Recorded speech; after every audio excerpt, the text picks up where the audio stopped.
Buenas a todos, buenas noches, buenas tardes, buenos días, lo que corresponda, supongo. Ah, el día de hoy, por si acaso, el tema es hablar de lo que es performatividad, de acuerdo a cómo se lo entiende eso eh, desde el punto de vista lingüístico, ya que la idea de performatividad viene de las teorías del lenguaje, concretamente de J. L. Austin. Know how to do things with words. Ah, vamos a hablar de eso, ¿no? Pero brevemente dos comentarios coyunturales. Estamos en 24 de agosto del 2023. Ha muerto Sergei Prigozhin en circunstancias, ¿no? Eh, ha muerto en una explosión en un avión. Yevgeny Prigozhin. Yevgeny Prigozhin. Eh, ha muerto, bueno, todavía obviamente no se está seguro de qué ha pasado porque ha muerto en un avión que con una explosión, en otras palabras, de dónde vino aquello que provocó la explosión. Entonces, hay varias todavía especulaciones sobre qué sucedió, porque hay varias posibilidades, ¿no? Y una de ellas, obviamente, es un ajuste de cuentas por el lado del gobierno ruso, ¿no? Con el señor Yevgeny Prigozhin. Por si acaso, las otras posibilidades son un ataque ucraniano, está dentro de una zona en las que podría haber habido un ataque de dron ucraniano, lo cual es bastante posible, ¿no? Y obviamente es cuestión de inteligencia en el sentido de cuestión de averiguar, ¿no? Con cuestión de estar sobre la persona y se estaba buscando, hay una voluntad por parte del gobierno ucraniano de atacar a cualquier cabeza posible. Y entonces averiguar dónde están, ¿no? Los aeropuertos y de ahí entonces volar un pequeño zángano que se mete por ahí, que mete por ahí la bomba y hacerle estallar en un cierto momento dado, etcétera. Es algo posible, ¿no? Y también es obviamente posible lo otro, un ajuste de cuentas por parte del gobierno ruso, que obviamente llegó a un acuerdo con él el momento en que se aplaca a la rebelión del grupo Wagner. Y ese acuerdo, de acuerdo a lo que se ha mencionado, incluía una amnistía para todo el grupo Wagner que participó en el asunto y también una amnistía para los altos mandos, que incluía exilio. Y parece que ahí hubo, digamos, por parte de Yevgeny Prigozhin, una arrogancia, ¿no? Una arrogancia muy interesante porque me hace recuerdo a Pedro el Grande, que tenía un amigo corrupto que siempre lo necesitaba y el otro siempre demostraba ser un corrupto que se quedaba con el dinero del Estado ruso. Me hace recuerdo a eso, ¿no? En el sentido de que es una persona que va creciendo su arrogancia y todo lo demás. Por si acaso, en el caso de Pedro el Grande, no hay mayores consecuencias para ese hombre. En este caso, no podría haber habido esa. Por otro lado, las cuestiones económicas cada vez van peor, pero eso también quiere decir que se rompe, ¿no? Se rompe la máquina y por lo tanto hay que reconocer cómo se ha estado comportando la máquina. Una vez más, yo soy optimista a ese respecto. Los números, por si acaso, son pavorosos. Eh, ya no, ya prefiero no mencionarlos, ¿no? Porque obviamente son números que están cambiando constantemente. Bueno, damas y caballeros, entonces fuera de eso, fuera de esos asuntos, seguimos ahí viendo cómo cómo cómo los, digamos, los diversos indicadores del planeta van cada vez más, ¿no? Parpadeando a color rojo. Entonces, digamos que tienen unos 6 colores, verde el óptimo y rojo el peor, y todo va, ¿no? Todo va subiendo, y la multitud de datos y todo lo demás está muy grave, muy grave. Pero entonces, ¿cómo es que puede haber un problema de semejante magnitud? Esto ya es entrando en nuestro tema. ¿Cómo es que puede haber un problema de semejante magnitud, tan visible, tan tan observable, tan empírico, no tan fácil de comprobar y todas esas cosas? ¿Cómo es posible que haya algo que esté ahí delante de la vista de todos y, y que no haya la capacidad para abordarlo? Ya saben que en este canal de lo que hablamos es de la crisis que nos rodea, que es en el fondo una. Hablamos de eso y para mí lo que ha constituido uno de los principales intereses ha sido mostrar, digamos, todas las limitaciones que nosotros tenemos para abordar eso, ¿no? En otras palabras, si eso era verdad, ¿no? Si esa situación era tal cual se daba, entonces yo tenía que trabajar mucho.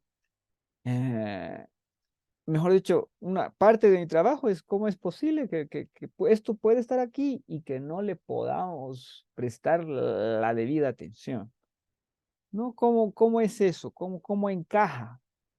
Y obviamente hay muchísimas, ¿no? Muchísimos aspectos de lo que son nuestras limitaciones para prestar atención a la realidad en sí.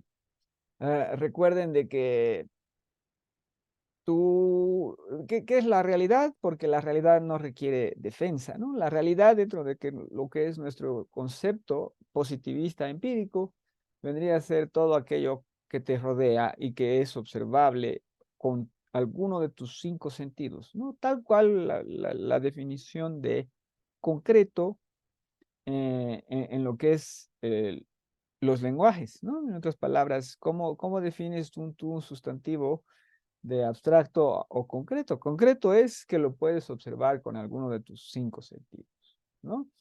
¿Eso qué quiere decir? Que puede haber conceptos, ¿no? Que van de lo concreto y que si lo estás viendo de otra manera, lo puede ser abstracto. Ok, damas y caballeros. Entonces, la realidad a diferencia de lo que se pueda pensar, es recontra archifuerte. La realidad no necesita defensa, no es algo desamparado ahí que tú debas ayudarle para que se observe la realidad. No hay tal cosa. La realidad es muchísimo más fuerte que tú, o sea, intenta atravesar una pared de ladrillo y de cemento y, digamos, intenta atravesar una columna de hormigón armado, ¿no? Entonces, no es algo que puedas hacer. Y eso es más que obvio. Debería ser algo más que obvio, ¿no? Entonces, la realidad es muchísimo más fuerte que tú. La realidad nunca va a ser un problema y no debe ser algo sobre lo cual se puede discutir. En otras palabras, no, que la realidad de esto, que la realidad de esto, no, jamás, jamás. La realidad es fuerte, la realidad es aquello que tú estás buscando ver, observar, comprobar, ¿no? Eh, y por lo tanto, eh, como la realidad no es un problema, ¿cuál sería el problema? ¿Cuál sería, eh, dónde está la debilidad, ¿no? Porque si la realidad es tan evidente, tan fuerte, entonces, ¿cómo es posible que tengamos un problema como la crisis del límite y no la absorbemos y no tengamos la voluntad de abordarla? Sobre todo teniendo en cuenta que para este año 2023 ya tenemos muchísimos buenos precedentes de un buen abordaje de lo que es la realidad a nivel internacional. Mencionaré rápidamente dos porque los tengo fresquitos. Mm, el agujero de ozono que se presentó con muchísima alarma en los años 80, ¿no? Y entonces alguien dijo es los fluorocluorocarbonos, ¿no? Y entonces alguien dijo, ¿y si son los fluorocluorocarbonos, por qué no prohibimos los fluorocluorocarbonos? Y alguien dijo, sí, ¿no? Y eso se hizo. Se prohibió los fluorocluorocarbonos y entonces la, el agujero de ozono que amenazaba con crecer, que estaba en el polo sur, pudimos más bien, eh, pudimos observar cómo mejoraba y cómo se curaba a sí mismo, ¿no? Entonces ahí, cómo el agujero de ozono ha ido desapareciendo, reduciéndose en tamaño, al punto de que hoy por hoy prácticamente ha desaparecido. En otras palabras, ya no hay el agujero, ya hay una capa de ozono, tal vez frágil en algunos puntos, por si acaso, pero ya no hay agujero de ozono. Entonces, ¿eso cómo se logró? Con una comunidad internacional que reconoció el problema y que por lo tanto abordó el problema prohibiendo, ¿no?, los fluoroclorocarbonos. Esa es una, y la otra, ¿cuál era la otra? Denme un segundito. Sí, sí, la lluvia ácida. Europa tenía un gran problema también en los años 80 sobre la lluvia ácida. Y entonces hicieron ¿cómo se llama? Los análisis y dijeron, no, entonces viene de acá y por lo tanto el acá hay que abordarlo, hay que sujetarlo, ¿no? Hay que ponerle los debidos filtros, por si acaso que era, digamos, carbón y petróleo. Que tenían, digamos, demasiado sulfuro o que tenían cosas, digamos, sulfurosas, ¿no? Entonces, ¿qué es lo que tienes que ponerle? A tu auto ponle algo, ¿no? Que retire las cuestiones sulfurosas, a la gasolina, a las destilerías, a todas las industrias petroleras, ¿no? No es destilar la palabra. Bueno, a las refinerías, perdón, a las refinerías, ¿no? Meterles los procesos que ayudan a quitar esos componentes, digamos, de la gasolina, del diésel, de esto, del otro, ¿no? De todos los combustibles utilizados. Entonces, eso también se hizo en los años 80 o poco más tarde y también se tuvo un gran éxito, ¿no? En otras palabras, hoy por hoy, por ejemplo, ya no se habla de lluvia ácida ahí, ¿no? Por si acaso la lluvia ácida se movió hacia el este asiático, ¿no? En otras palabras, ya, pero sí, al este de Asia, ¿no? En otras palabras, China y esas zonas, prácticamente China, sobre todo. Habría que ver cuánto India, ¿no? Entonces ahí era donde hay problemas con la lluvia ácida, ¿no? Pero entonces ya siquiera tienen la solución a mano. Entonces ahí tenemos, ¿no?, varios ejemplos de cómo la realidad la abordamos y lidiamos con ella. Entonces, ¿cómo puede haber en este momento? eh, ¿Cómo puede haber, digamos, que estemos en pleno, por si acaso ya estamos confirmadísimo en pleno desastre económico más grande de la historia de la humanidad? En este momento, en otras palabras, agosto del 2023, ¿no? Por si acaso, a ver, julio, agosto es 8, claro, entonces 7, julio, agosto, septiembre. Vamos a ver los números del trimestre y vamos a ver cuán positivos son. Ya saben que si tienes inflación del, creo que está en el 6% o en el 4%, pero no importa. Si la inflación es 4% y tienes un crecimiento de un 1%, entonces ya tienes 3 negativos, ¿no? Entonces no hay cómo darle la vuelta a los números que vengan después de septiembre, ya saben, tercer trimestre, van a ser negativos, entonces, o sea, van a ser malos, independientemente de cuál sea el número. En otras palabras, si hay crecimiento, eh, puede ser completamente numérico. O sea, si tú has vendido más carne, si tu carne tiene más precio y has vendido menos, en otras palabras, ya saben, 100 Si tu carne 100 kilos a 100 pesos, ¿no? Entonces, pero ahora has vendido 90 kilos a 120 pesos, ¿no? Entonces ahí hay un crecimiento, pero tú sabes que no es eso, sino más bien todo lo contrario. Entonces, los números reales, los números duros ya muestran que en este momento el mundo está en ese proceso, en la más monstruosa desastre económico en la historia de la humanidad. Y vean de que todos están sumamente frescos, sumamente tranquilos. Por más que en estos momentos esté la bolsa de valores de Nueva York pataleando sufriendo y pataleando como gato ante bañera, ya. Entonces ahí tenemos, ¿no? Muchos problemas. Pero entonces, ¿cómo es posible que tengamos semejante problema, ¿no? Si es real. Y entonces ahí viene la gran moraleja sobre el asunto. Eh, los seres humanos prácticamente no lidiamos con la realidad, porque la realidad es concreta, es muy pequeña.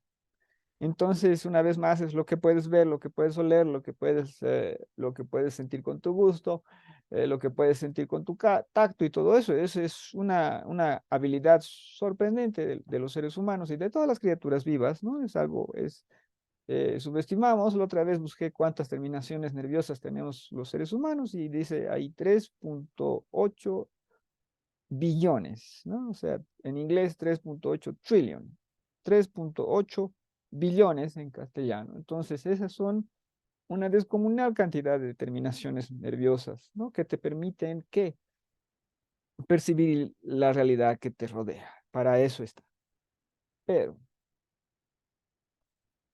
pero, esto quiere decir que los seres humanos, que tú en este momento, por ejemplo, tienes la idea de tu casa, pero no la estás viendo, no la estás lamiendo, no la estás sintiendo con tu tacto. Entonces, ¿cómo es que está eso en tu cerebro?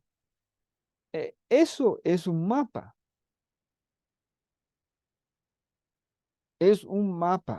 Entonces, los seres humanos tenemos la capacidad para percibir la realidad, pero esa realidad es de este tamañito. La realidad que percibimos los seres humanos es minúscula. Los seres humanos lidiamos con la realidad a través de mapas, mapas mentales. Todo lo que tú tienes de tu ciudad es un mapa, ¿no? Un mapa de cómo es la ciudad, de cómo puedes ir, cómo puedes llegar a tal parte. Todo lo que tienes del mundo es un mapa. Y todo lo que tienes de, digamos, del planeta Tierra es eso, es una idea de mapa. Por si acaso, eso puede verse fácil, ¿no? En Google, seguro que tu ciudad ha sido visitada por Google Maps, entonces puedes ir a tu ciudad y puedes meterte y la puedes recorrer a través de las fotografías de Google Maps y vas a ver de que hay un montón de cosas que no son como está en Google Maps, porque esas cosas han cambiado. Entonces, lo que hace Google Maps es obviamente sacar las fotografías en un momento dado y en una fecha dada, a una hora dada, ¿no? Entonces, tú no estás viendo la realidad, tú estás viendo la fotografía sacada, etcétera, no sé, unos meses atrás, 2 años atrás, 3 años atrás, 5 años atrás, no importa, ¿no? El punto es de que no estás viendo en este momento eso, ¿no? Y por si acaso, si pudieras ver incluso algo, lo estarías viendo a través de una cámara que tiene sus muchísimas limitaciones y todo lo demás. En otras palabras, no estás viendo realidad, estás viendo imagen y no debes confundir uno con otro, ¿no? Entonces ahí, si nosotros reconocemos eso, y por si acaso eso es así, lo que tenemos es muchísimas limitaciones con ese mapa, ¿no? Porque cuán bueno es ese mapa. Por ejemplo, solo piensa en tu ciudad. ¿Hace cuánto tiempo que no vas por X o Z lugar, por X o Z calle, ¿no? O más allá de, ¿no? En otras palabras, recuerdas tal barrio porque tú lo conocías, pero ¿hace cuánto no vas? ¿No? En otras palabras, ¿cuánto ha cambiado? Eh, entonces, si reconocemos todas esas limitaciones y demás, entonces ahí podemos ver, ¿no? Con cuánta facilidad podemos tropezar con no la realidad, con que una vez más, la realidad que nosotros podemos abordar es diminuta, sino con los defectos de nuestros mapas. Eso es lo que estamos, digamos, en cuestiones contables. Eh, eh, ¿Qué es una cuestión contable si no es el mapa de gastos, ingresos, deudas y demás? ¿No? En otras palabras, y de mayores instituciones, lo mismo, ¿no? En otras palabras, tú de una institución, cuán real es, ¿no? Cuánto la puedes oler, sentir, ver. Y tú te das cuenta de, no, pues no hay nada, no hay nada, todo es ideas, y donde no hay ideas, lo que hay es mapas, y los mapas, cuando tienen que abordar otra cosa que no sea espacios, digamos, en otras palabras, estamos hablando del mismo principio conceptual, que el principio conceptual es abstraer. Tú no puedes abordar toda la realidad como la realidad que observas, ¿no? En otras palabras, tú cuántas cosas estás viendo en cualquier momento, ¿no? Entonces, ¿será que estás viendo absolutamente todo? Por ejemplo, aquí los libros, ¿están viendo todos los libros o están viendo ahí un conjunto?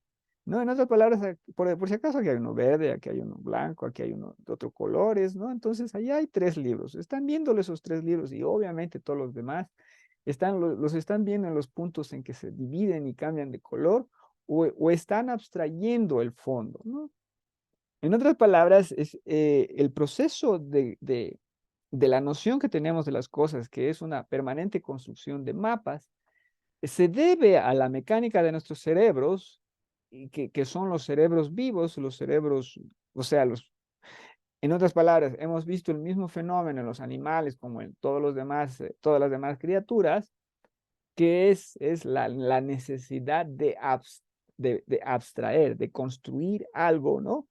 De construir la idea de que ese algo está ahí. Por lo tanto, no tú, por ejemplo, el edificio en la esquina que hay acá, aquí a 2 cuadras, ¿no? Tú metes esos puntos de referencia, esas cosas. Eh, por si acaso lo podemos ver en felinos, lo podemos ver, bueno, concretamente en las mascotas, lo podemos ver en los perros, ¿no? ¿Cómo se llama? Que tú puedes tener la casa X o Z forma y traes algo nuevo y entonces el perro va a ir directamente a oler, a ver lo nuevo, en otras palabras, ¿no? A registrarlo en su mapa, ¿no? Y obviamente nuestros mapas entran en conflicto el momento en que hay cambios repentinos, ya sea inundaciones, incendios, todo ese tipo de cosas, ¿no?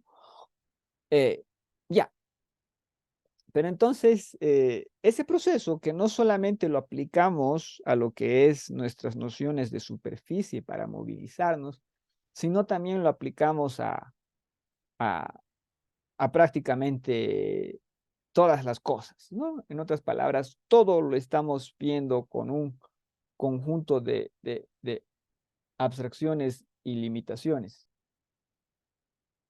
Bueno, y entonces ahí tenemos todos los fenómenos que acompañan nuestras vidas, en el sentido de, bueno, ya, ah, abstraerlo, abstraemos la realidad que nos rodea cuando la consumimos, y cuando no la consumimos, simplemente desaparece de nuestra atención.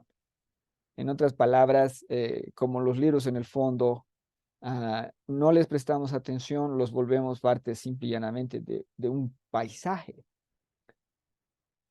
Y entonces tú no tienes resultados precisos de la realidad que te rodea de forma permanente, ¿no? En otras palabras, ¿cuánto dinero tienes en el banco? ¿Cuánto dinero te va a llegar? ¿Cuándo te va a llegar tu dinero? Todo ese tipo de cosas, ¿no? No tienes una noción perfecta, no es así como funciona el ser humano. Entonces, si no es así como funciona el ser humano, entonces lo que hacemos es abstraer y eso son unas pequeñas líneas de acción. Entonces, las instituciones creadas por el ser humano tienen exactamente esas mismas limitaciones. Y mientras más grande es la institución, más limitaciones va a tener. No van a adquirir los seres humanos en una situación importante superpoderes y unas capacidades de procesamiento muy por encima del promedio humano, sino en muchísimos casos, como es la Comisión Europea de estos años, un ejemplo, en muchísimos casos el que va a pasar es el personaje gris, en otras palabras, el tarado. ¿Y por qué el tarado? Porque, digamos, tú puedes tener dos tipos de personalidad, en otras palabras. A ver, tú necesitas que se haga algo y tú necesitas que se haga algo desde cierta postura política. Entonces, si viene Mengano que tiene una posición política en contra tuya y además no solamente el tipo es sonoro, o sea, en otras palabras, digamos, no tiene miedo a dar su opinión y de ese tipo de cosas, entonces tú lo vas a sacar. Tú lo vas a sacar. ¿Por qué lo vas a sacar? Porque no es pues compatible su operatividad con tu operatividad. Lo vas a sacar. Y entonces, ¿quién puede pasar? Entonces, digamos que va a pasar el gobierno A, B, C, D, E, F, el tipo que sea completamente gris. Y entonces tú tienes, por ejemplo, en este momento en la Comisión Europea, lo que pareciera ser un un conjunto de circo de los más grandes mensos de la burocracia europea, ¿no? ¿Pero por qué? Porque han tenido que pasar a través de, digamos, todos los otros grupos, requerimientos políticos. ¿Y cómo logras hacer eso?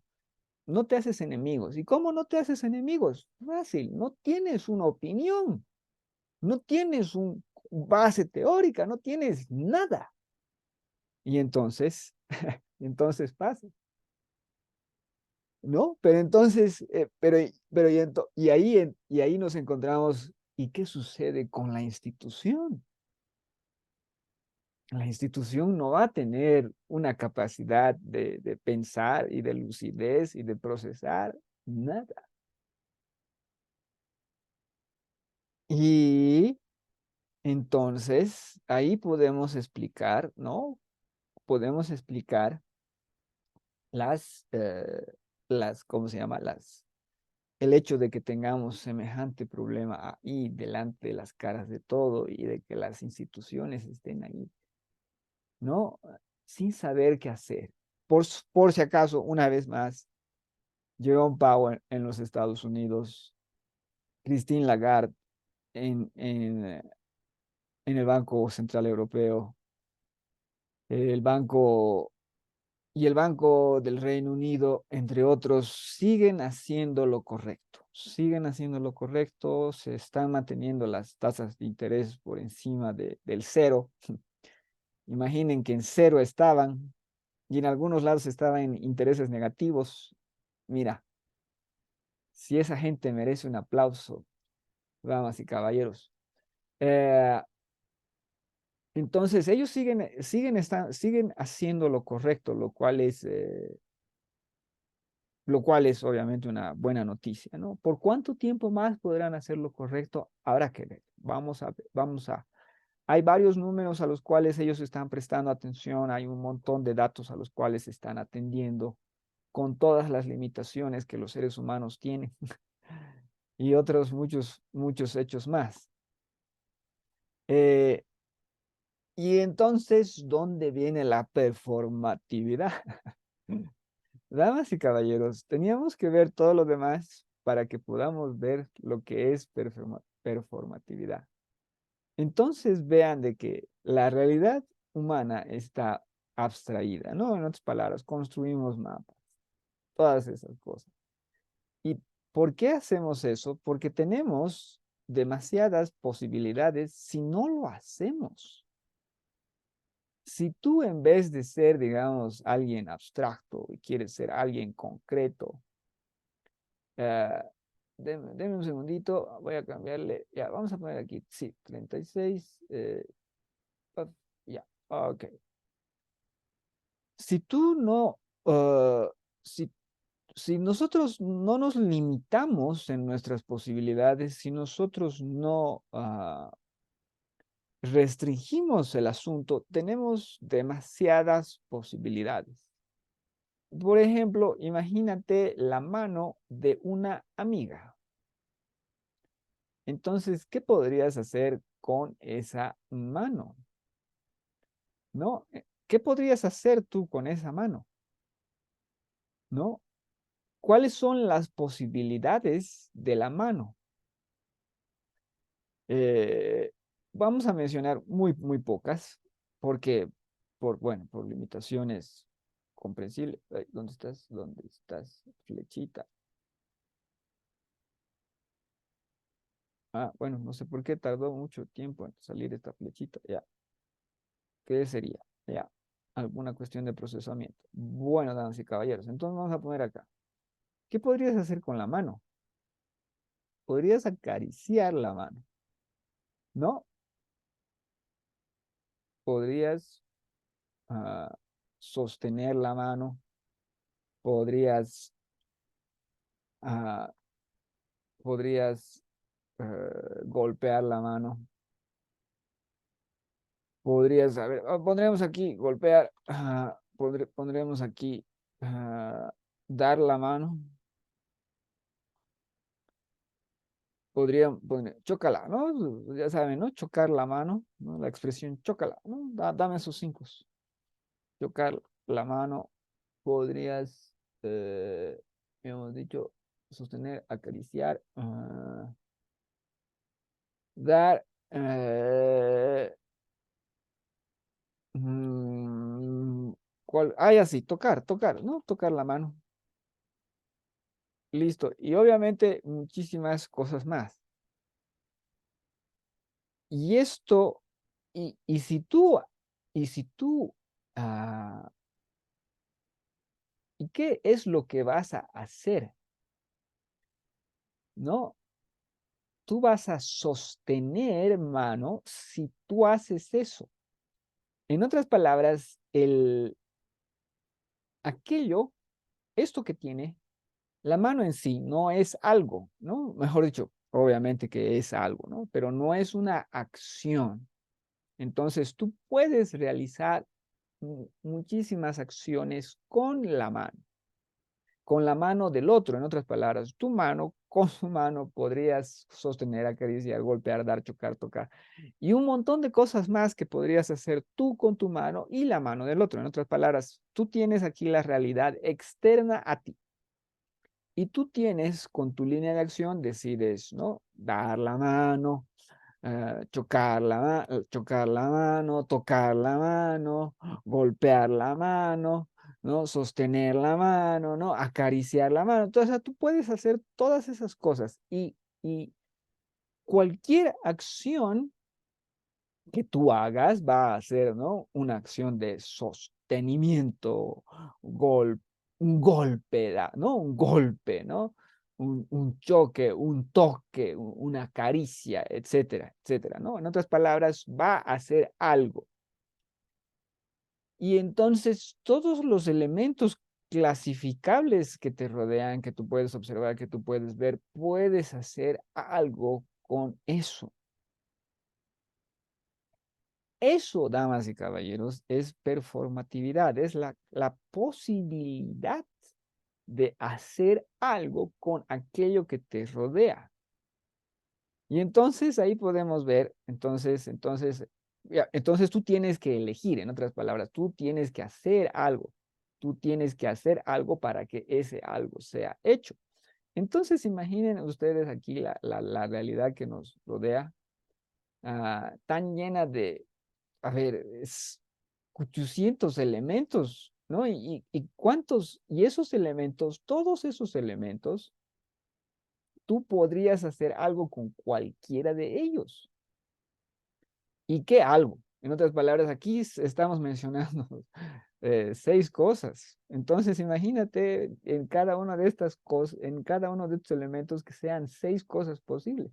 Y no solamente eso, cada uno de ellos cada uno de ellos se puede hacer, digamos, 6 cosas. Entonces, y no solamente eso, están ahí las combinaciones de cada uno. En otras palabras, ¿qué haces tú con todas esas cosas?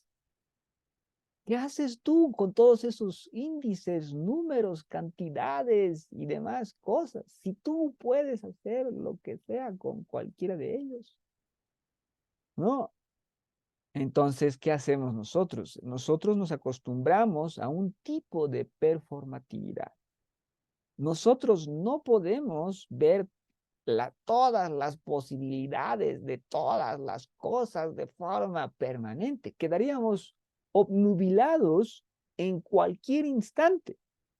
Vean todos los libros que nos rodean. Podría leerlos, podría agarrarlos, podría arrojarlos, podría bueno, ya, entonces primero habría que agarrarlo para arrojarlo, ya, pero ya saben a qué me refiero, ¿no? Leer, consumir, quemar, buscar, regalar, ¿cómo se llama?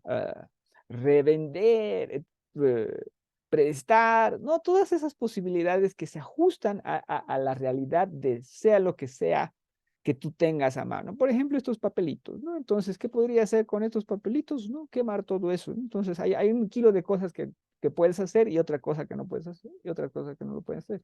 Por ejemplo, a ver, digamos, difícil vender, ¿no? Por ejemplo, ¿no? Difícil vender esto. No, y entonces así con todas las cosas. Entonces los seres humanos no hacemos eso. Nosotros no observamos las posibilidades de todas las cosas. Es por eso que en cuestiones psicológicas se te dice, ¿no? Tienes que volver a ver tu mundo y tienes que ver cómo estás haciendo las cosas y romper. En otras palabras, cuando tú estás mal, cuando las cosas van mal, cuando digamos, por ejemplo, a ver, no llegas a fin de mes. ¿Y por qué no llegas a fin de mes? Porque tú has adoptado una conducta eh, que no te permite llegar a fin de mes con digamos, lo que estás ganando, ¿no? Entonces, en otras palabras, has escogido un camino, ¿no? Has escogido un camino y la gente se queda en ese camino elegido. Entonces, digamos, este camino me lleva a que, ¿cómo se llama? No llegue a fin de mes. ¿Y por qué me lleva a eso? Bueno, porque obviamente, no sé, muchísimas cosas, obviamente no estás haciendo un buen presupuesto, obviamente estás gastando demasiado en caprichos, en esto y lo otro, ¿no? En otras palabras, un refresco extra, una cosa extra, ya te puede, digamos, quitar, ¿no? Digamos, tu ingreso, ya puede reducirse su ingreso de una forma no observable, ¿no? Digamos, tal vez estás tomando demasiado transporte, estás demasiado taxi, digamos, tienes que tomar el bus, ese tipo de cosas, ¿no? Entonces, aquí tienes una conducta que está haciendo algo, ¿no? Una performatividad de creación de proceso. Y entonces lo que te dicen tienes que ver las cosas de otra forma, ¿no? No es la única manera de hacer las cosas así. Entonces, digamos, ah, ay, comienza a presupuestar, comienza a ver qué cosas consumes para el mes, ¿no? Qué cosas preparas, qué cosas puedes cocinar, qué cosas puedes hacer. Y digamos, allí entonces llegas a, a, a fin de mes, ¿no? Y de una forma efectiva.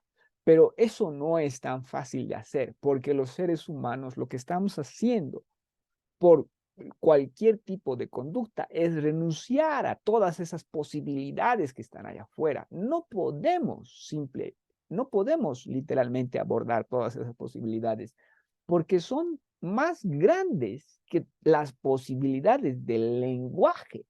En otras palabras, más de 150.000 posibilidades, más de 250.000 posibilidades, ¿no? En otras, es demasiado. Entonces, lo que nosotros tenemos que hacer es reducir, ¿no? Entonces, te acostumbras a hacer algo, te acostumbras a hacer algo. Y entonces, y aquí viene el concepto de performatividad, ¿no? En otras palabras, bueno, dicho de otra manera, perdón, son todas las posibilidades de lo que se puede hacer permanentemente con todo aquello real que te rodea. Y obviamente también con la construcción abstracta y todo lo demás, ¿no?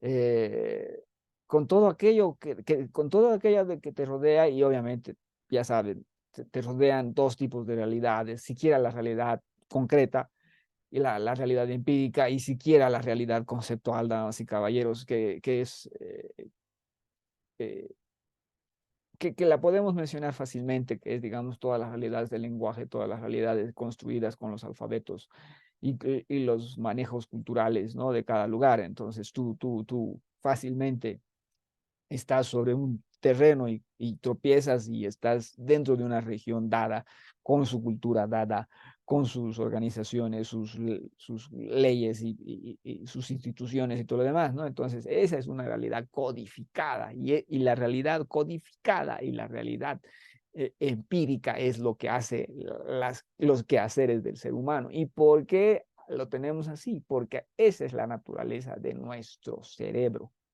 que tiene muchísimas limitaciones. Y son esas limitaciones que están ahí, eh, las que nos permiten comprender y aceptar, ¿no? Que un problema tan grande puede estar delante de todos y que esas personas dentro de los espacios de poder y demás, que no tienen una capacidad mayor que la del promedio, y en muchos casos, como el conjunto de tarados, que está en la Comisión Europea, tienen una capacidad menor, así de fácil, por solamente su naturaleza, de su personalidad, no son gente competente. Y ese tipo de casos existe en muchos otros espacios, donde no está la gente competente, sino todo lo contrario. Y entonces con esas limitaciones se debe apreciar más bien muchísimo más que una persona como Jerome Powell haga lo que esté haciendo lo que es correcto. Y entonces también, una vez más, ah, cuando colapsen las cosas, ¿no? En otras palabras, cuando nos enfrentemos a la oscuridad del problema, no es un momento para decepcionarse ni lamentar y todo lo contrario, sino más bien ese es el momento en que las mentes, ¿no? Vemos la realidad concreta y la vamos a poder abordar con todas nuestras capacidades y con nuestra performatividad. Vamos a ver cuál es la posibilidad de lo que podíamos hacer con aquello que ya estaba ahí, pero con lo que estábamos haciendo otra cosa. Como siempre, muchísimas gracias por su atención.